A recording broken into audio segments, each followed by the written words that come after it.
Nous avons une responsabilité en tant qu'hommes. Et la foi, ça n'est pas un jeu. La foi est une réalité qui doit se vivre. La foi est une réalité que nous devons goûter. Ceux qui ne goûtent pas à la foi ne peuvent pas entreprendre cette démarche qui te fait montrer que cette création, elle est extraordinaire par le caractère mathématique et qu'elle est extraordinaire par la perfection que Dieu y a mise.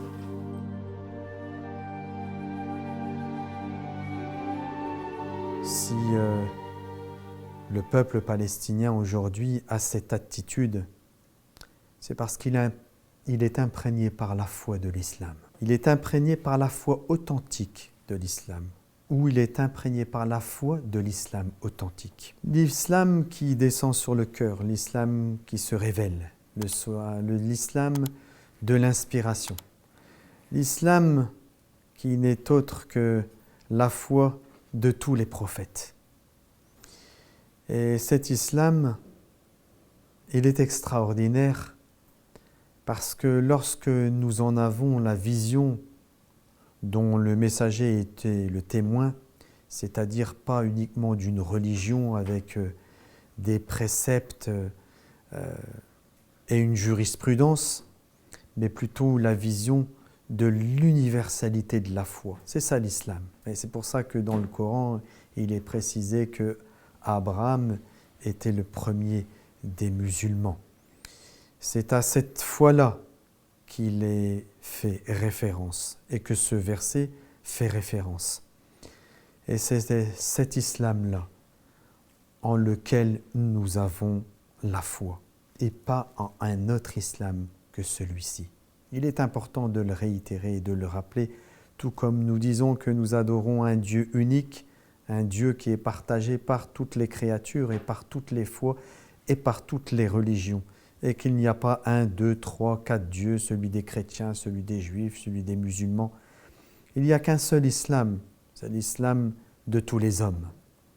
L'islam qui réunit les chrétiens, les juifs, les bouddhistes, tous sous la même bannière, la bannière de la justice, la bannière de ceux qui désirent retrouver leur demeure, la bannière de ceux qui ont compris qu'ils ne sont pas là pour se servir, qu'ils ne sont pas là dans leur propre ou pour servir leur propre intérêt, mais qu'ils sont là pour manifester leur foi comme un témoignage et pour partager avec tous. La lumière que nous devons et que nous recevons plutôt, nous devons la partager avec tous.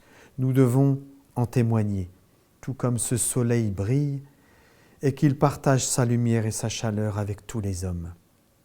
Dieu a-t-il fait un soleil qui ne donne sa chaleur qu'aux musulmans, ou qui ne donne sa chaleur qu'aux chrétiens, ou qui ne donne sa lumière qu'aux juifs, ou sa chaleur qu'aux juifs? Non. Le soleil brille pour tout le monde, mes frères et mes sœurs. C'est en ce Dieu-là que nous croyons, en un Dieu qui a fait briller le soleil pour tous les hommes. C'est ça la réalité qui doit être partagée avec tous. Le monde, l'univers, le livre de Dieu, le petit livre, le grand livre que l'on nomme l'univers, l'homme, sont liés les uns aux autres. Dieu a façonné le monde d'une manière extraordinaire.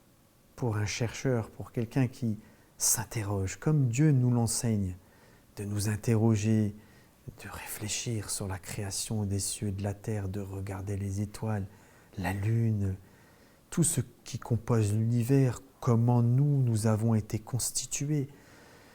Tout ça est un signe, tout ça est interpellant. Et il doit nous interpeller parce que tout ça est un message qui nous parle. Mais il ne nous parle qu'à condition que nous sommes ces chercheurs-là. Dieu nous cite dans différents versets qu'il est important de s'interroger. Je pense par exemple à la sourate Joseph. Eh bien, dans cette histoire, Dieu dit « Il y avait certes en Joseph et ses frères un signe. » Pour qui? Pour ceux qui s'interrogent. Voilà. Cette histoire ne parle qu'à ceux qui s'interrogent, ça veut dire. Il y a une leçon, il y a un signe uniquement pour ceux qui s'interrogent, c'est-à-dire que l'univers avec la globalité de ces signes, l'homme et ce qu'il représente comme signe pour l'humanité, et tout ce qui compose cet univers, ne sont un signe que pour les chercheurs, uniquement. Les autres n'y verront rien. Ils ne comprendront pas. Parce que Dieu nous invite à la recherche. Et lorsque nous observons cet univers, et là, les scientifiques vous le diront beaucoup mieux que moi. Et c'est pour ça que j'essaierai de faire de cette analyse pas une analyse scientifique, car là n'est pas mon rôle, même si j'ai une fibre scientifique et que j'aime beaucoup les sciences. Et qu'il est important de rappeler que les sciences et la foi convergent. Et je dirais même qu'elles vont de pair. Nous ne pouvons pas diviser la science ou le fait scientifique et la foi. Ils sont imbriqués l'un dans l'autre. Contrairement à ce qu'on a pu nous faire croire pendant une certaine période de l'avènement du christianisme, qui tentait à nous faire penser qu'il y avait un conflit entre les sciences et la foi, entre la science et Dieu, entre la science et le Créateur. La science, au contraire, elle est un petit signe, puisque le livre est le grand signe. Elle est un petit signe qui vient confirmer la création, le Créateur et Dieu. Dieu y a tout mis.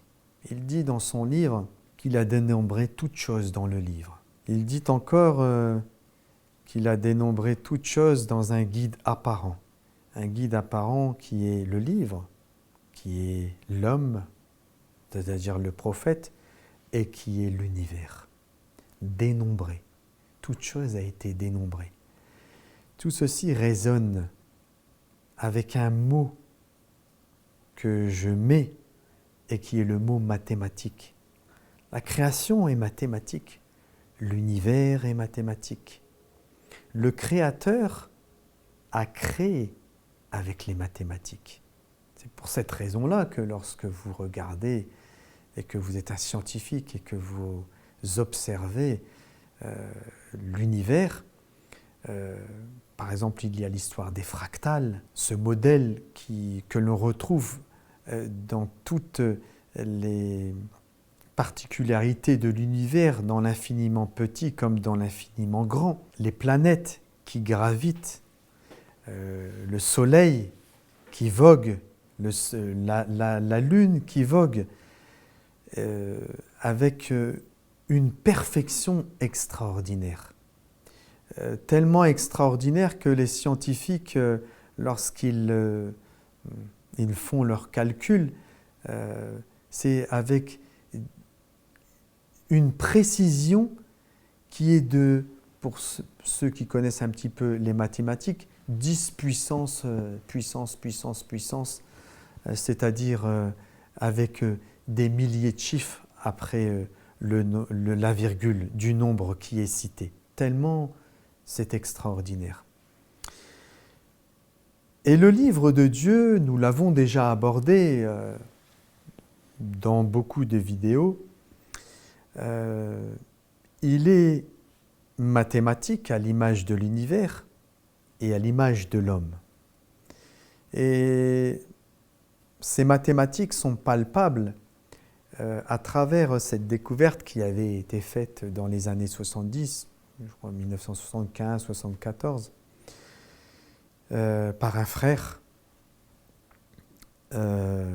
Khalifa, son nom était Khalifa, Rachid Khalifa, il me semble, si mes souvenirs sont bons, et qui a injecté le Coran dans un ordinateur.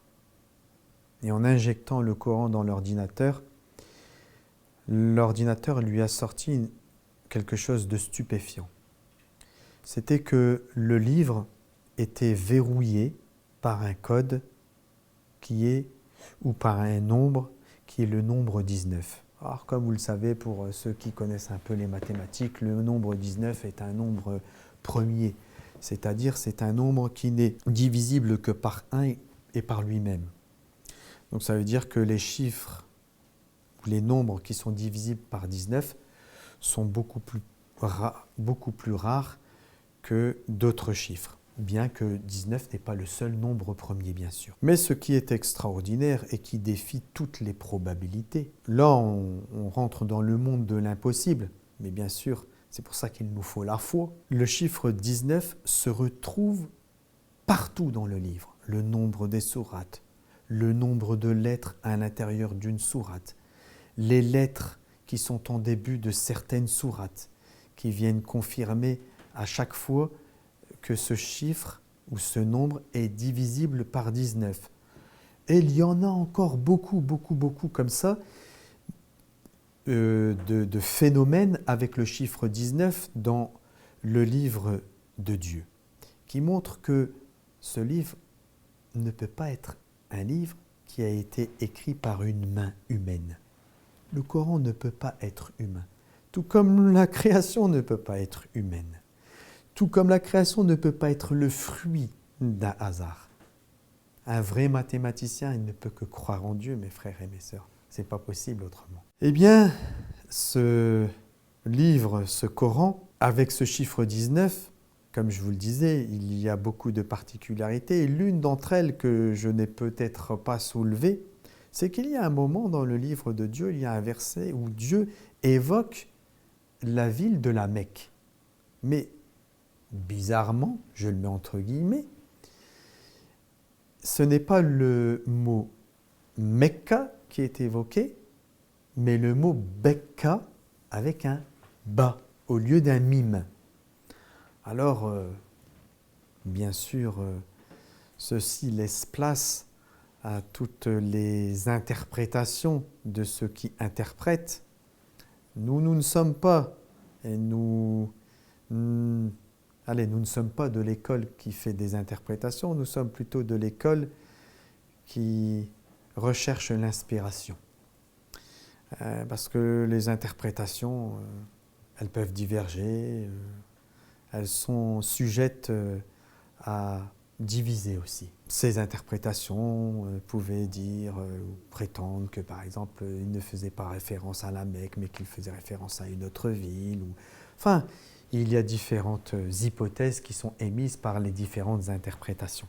Mais Dieu nous explique dans la sourate Ali Imran qu'il a fait dans son livre 2 types de versets. Il a mis des versets qu'il appelle les versets qu'il nomme al-muhkamat. C'est celles qui sont la structure ou le squelette du livre. Et puis les versets qui sont al-mutashabihat, c'est-à-dire les versets qui demandent, et là je ne vais pas dire une interprétation, mais plutôt qui demandent une foi en la révélation, mais une révélation qui est indépendante du temps et de l'espace. C'est-à-dire, ces versets se révèlent à ceux qui sont inspirés. Mais le muhkamat, on nous a, et beaucoup de savants le pensent ainsi, et puis bien sûr ils ont leur interprétation des choses, ils disent que c'est le muhkamat, tous les versets où Dieu nous parle de ash-sharia, c'est-à-dire la jurisprudence. Tu fais ton ablution comme ça, ne fais pas l'adultère, ne fais pas, etc. Alors que Dieu, lorsqu'il parle de muhkamat, le hukm, c'est quelque chose qui vient, une notion de solidité, quelque chose qui fait la base de quelque chose, un pilier, un pilier du livre. Qu'est-ce qui peut être cette solidité du livre? Alors je le disais, c'est le squelette et la base du livre. Et cette base et ce squelette du livre, eh bien, en réalité, ils sont ces lettres que nous découvrons dans le livre de Dieu au début de certaines sourates. Pourquoi ils sont la base du livre? Eh bien parce que ce sont les lettres qui viennent confirmer que ce livre ne peut pas provenir d'un être humain. Il est la base parce qu'il vient affirmer, même avec l'outil scientifique et mathématique, que ce livre est l'œuvre du divin. Et ceci ne doit pas être minimisé. Pourquoi ? Parce que si Dieu a fait du livre un livre qui est verrouillé par un code mathématique, eh bien, c'est qu'il en est de même pour tout l'univers et pour l'homme. Donc, cela nous emmène où, mes frères et mes sœurs ? Eh bien, cela nous emmène à la plus grande des certitudes, celle qui vient te confirmer même avec le monde palpable qu'il ne peut y avoir qu'un créateur à cet univers et que ce créateur, nous sommes les créatures de ce créateur. Et croire en ce Dieu créateur qui a fait de la création un code mathématique, ça n'est pas la même chose que de croire en un créateur qui a fait les choses d'une manière qui ne sont pas compréhensibles. Compréhensibles dans le sens où Dieu nous a fait sortir, à travers un verset du Coran, une bête de terre.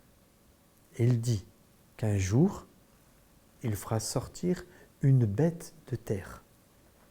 Que cette bête, nous pouvons l'imaginer de plein de formes différentes.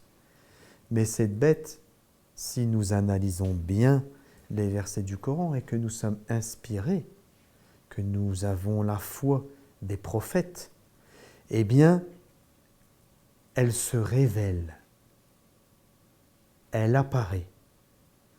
Cette apparition ne pouvait se faire qu'à un temps donné de l'histoire, qui est notre temps dans lequel nous sommes aujourd'hui, où devait apparaître dans le monde dans lequel nous vivons ce que l'on nomme un ordinateur.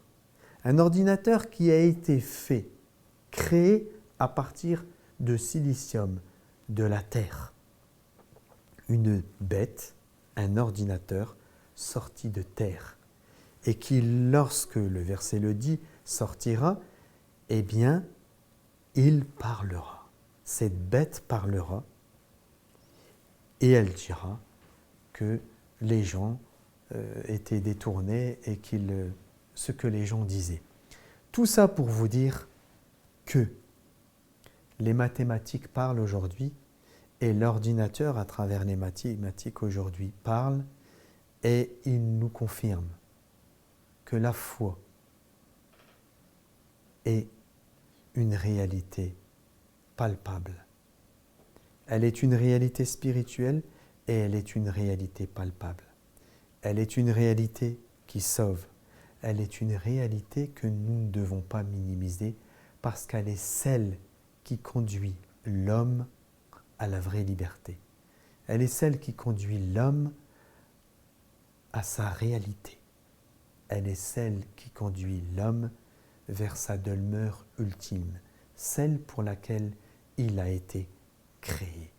Alors oui, ça peut choquer de dire que le monde est mathématique, mais nous le disons, le monde est mathématique, l'univers est mathématique, le Coran est mathématique, l'homme est mathématique.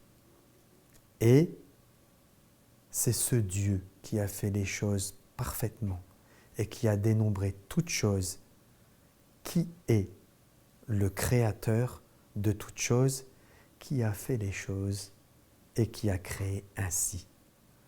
Alors mes frères et mes sœurs, je voulais partager cette analyse avec vous pour que vous ayez encore plus de conviction et de foi en ce en quoi vous croyez. La foi est importante. Nous ne sommes pas des gens qui croyons parce que nous avons trouvé à travers la foi une manière de se donner bonne conscience. Non.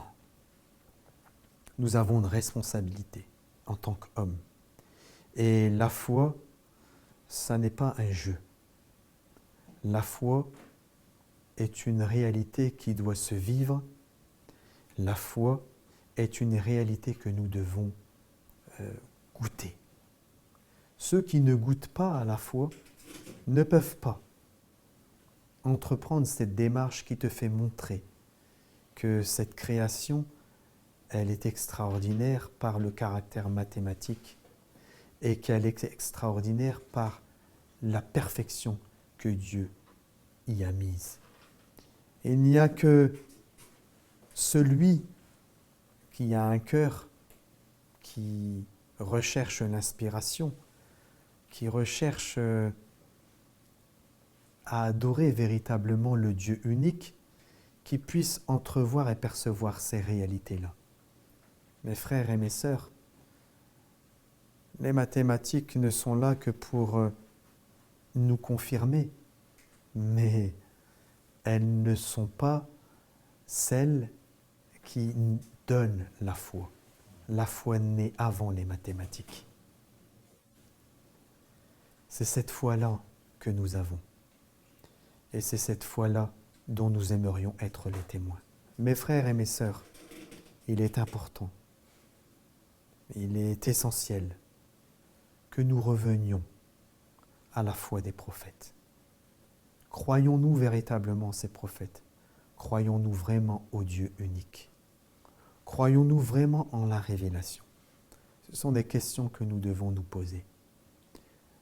La foi, je le répète, n'est pas un jeu. La foi est quelque chose qui descend du ciel. La foi est une inspiration. La foi est une lumière.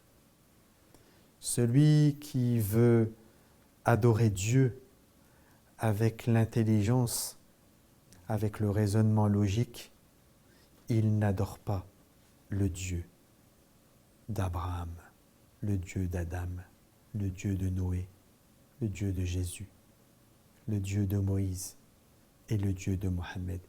Il adore tout, sauf ce Dieu-là, parce que le Dieu de Noé, le Dieu d'Abraham, le Dieu de Moïse, le Dieu de Adam, etc., etc., c'est le Dieu qui se révèle.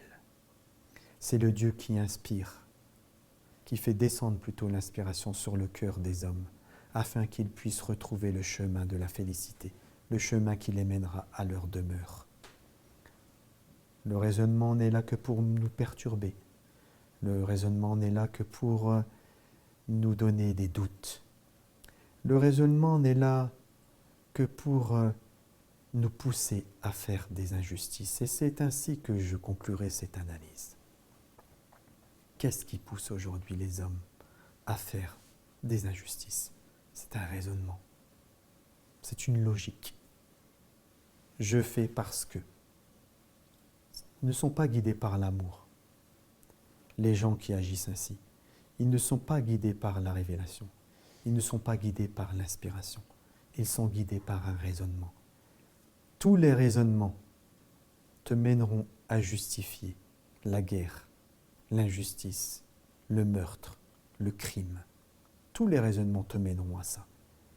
Mais la foi de l'inspiration et de la révélation, celles-ci sont le véritable moteur qui te permet de faire le bien sans jamais être celui qui sera l'auteur d'une injustice. C'est le message de tous les prophètes. C'est le message en particulier du messager de Dieu et des Ahl el-Bayt, les gens de la demeure prophétique. Que Dieu nous protège, qu'il nous assiste pour que nous soyons les porteurs de cette unité fraternelle, universelle de tous les hommes, de toutes les religions, de toutes les foi. La foi qui sauve. Que Dieu vous protège. À très bientôt.